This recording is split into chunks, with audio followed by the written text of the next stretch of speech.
On Christmas Eve, a pregnant woman disappeared. Her husband said he went fishing, but the internet wasn't convinced, and the more he talked, the more people believed something wasn't right. This is the story of Scott Peterson, and how resentment can quietly destroy everything you've built.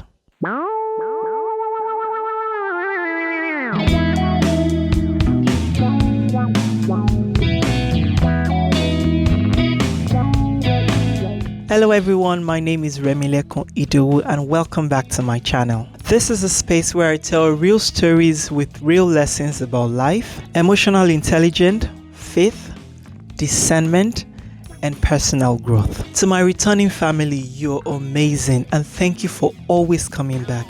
You're deeply appreciated. This week, I want to especially send a big shout out and a big thank you to Mr. Uwem, who has consistently followed and engage with our story week after week. Your message from last week's story was such a big encouragement and it really got me emotional. It reminded me of the reason why this channel started in the first place, and that is to make meaningful impact. So, thank you again. Also, if this is your first time here, I can assure you you're in the right place. Before we begin, please like this video, subscribe to this channel, share it with someone and drop a comment, especially as we go through this story. You don't want to miss it when we drop new stories, and it helps this message to reach someone who might need it. Don't forget that there is a playlist of powerful real life stories linked at the top of your screen. After this video, go back and watch those as well. I must warn you ahead of time that today's story may be quite upsetting to hear, but it is just for educational and awareness purposes only. So, viewers' discretion is advised. Now, let's begin.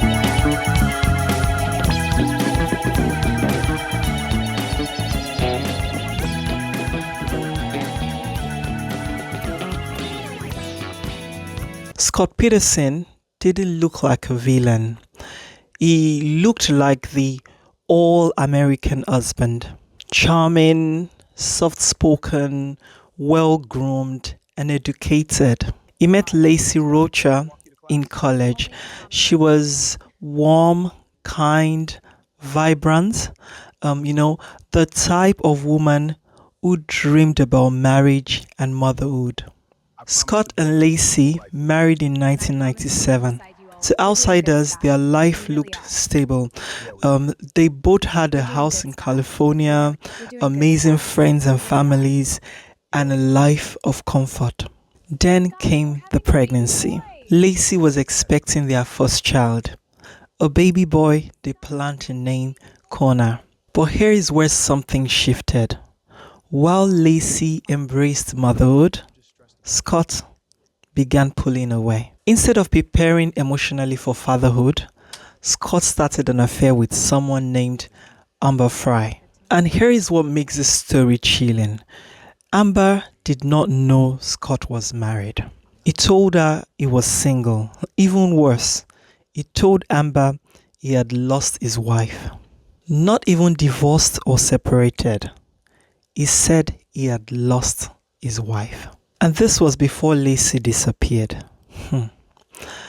The details alone would later shock the nation. Laci was excited about the baby, but Scott, on the other hand, wasn't. Friends later testified that he expressed hesitation about having children. Was it fear, immaturity, or even the desire for freedom? We may never fully know his internal thoughts, but we know this. Instead of confronting his dissatisfaction honestly, he hid it and it developed into resentment. And resentment does something dangerous when it hides. It grows silently.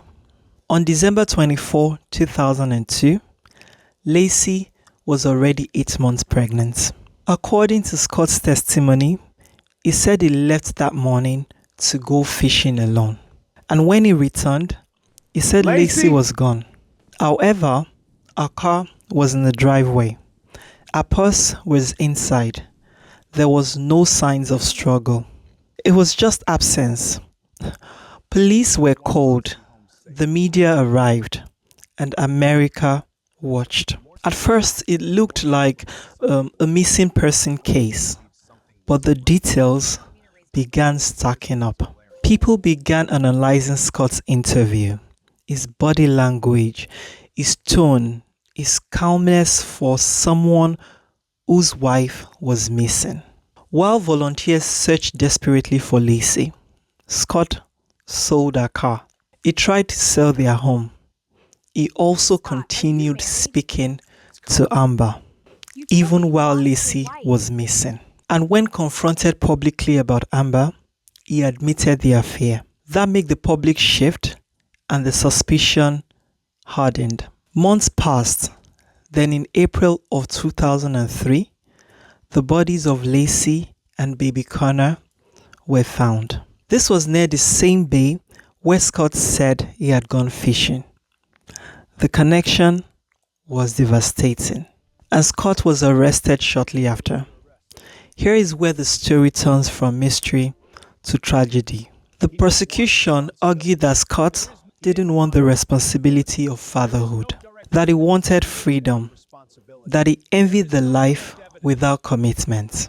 They pointed to his affair, his lies, his financial activities, and his statement to Amber.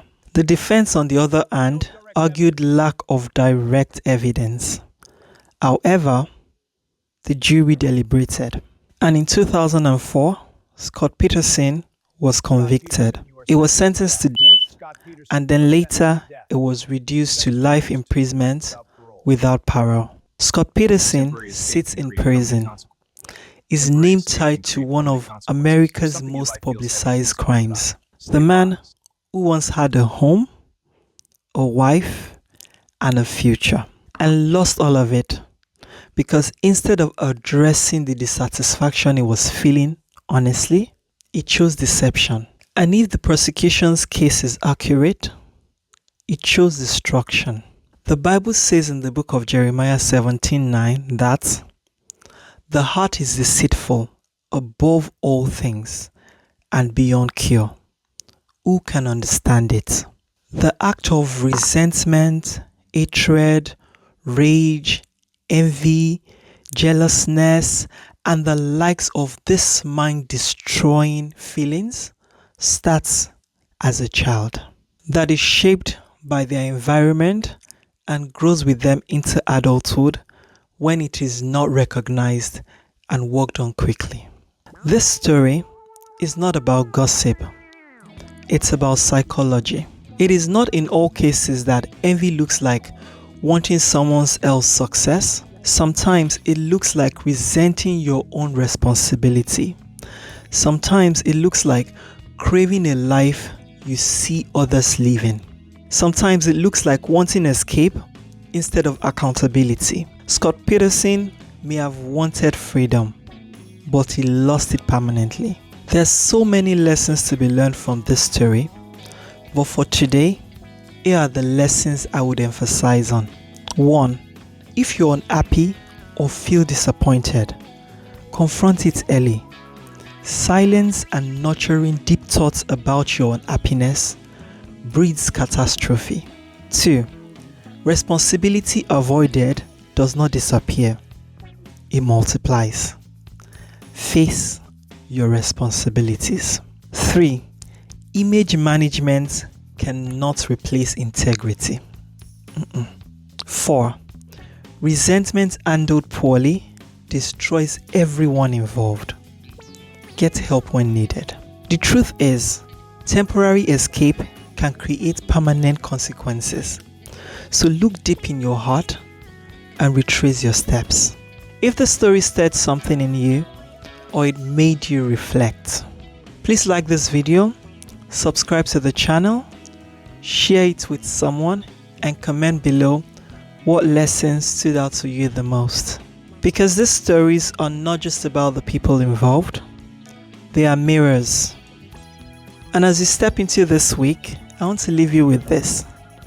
If something in your life feels heavy, please talk about it. If responsibility feels overwhelming, please ask for help.